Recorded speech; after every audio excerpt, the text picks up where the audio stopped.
Another bike na punta karon guys. So naatay new arrival nga motor karon mo ni ang Honda Click 125 version 2. So tara.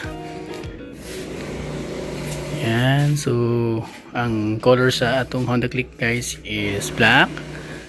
Ang ganito tani guys is naka-set up na ni siya. So naa na siya tawag nga, naka G-Ren mags na siya, pero ang issue lang sa yung mags sa tabangan guys is napaksit guys. I think na nayabhan ni siguro ni siya ka ng fluid ba mo nang napaksit, but hindi dili naman siya maka-apekto sa performance sa motor, and you can repaint it naman. So kung ganahan ninyong ipa-repaint, so but sa likod is still perfect ang condition sa iyang mags. Yan, maayo pang pintal, so baga pang ligid sa tubangan ng likod, and naka RCB na sa din siya guys. Tara. Yung rear shock niya is RCB, gwapo kayo siya kuan guys, suspension, and then naka guys pikas. So naka kuan na siya guys, naka muffler na siya, so medyo saba gamay ang iyang tingog.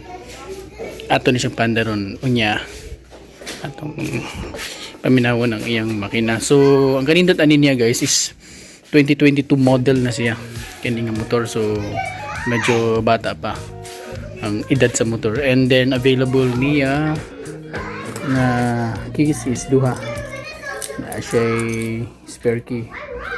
Yan, actually two original keys kini siya gikan kini sa Honda, and kung ano siya guys, ang kanindot sa din niya is kompleto tanang papeles, ORCR, deed of sale, and ID sa owner, and of course registered po na ang motor. So running condition po at the same time, and gasin ko na kanin guys.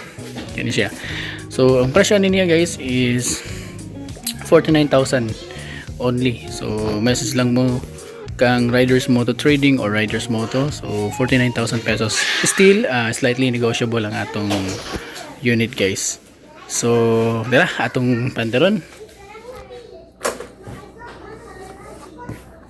Okay, so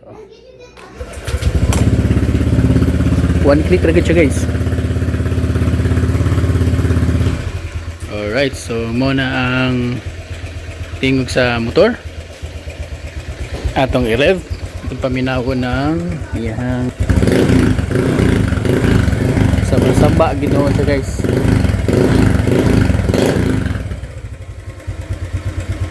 Muna siya ang tingog sa iyang tambut. So kung ganahan ninyo disdan siya o laing muffler nga open pipe aftermarket, pwede rin sa gyapon, but stock na siya ang iyang muffler niya guys nga gipa-opera.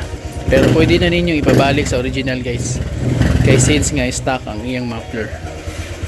Alright guys, so mo niya ito Honda Click version 2 125 sa 2022 model for 49,000 pesos only. PM lang guys kang Riders Moto Trading and Riders Moto. Thanks for watching.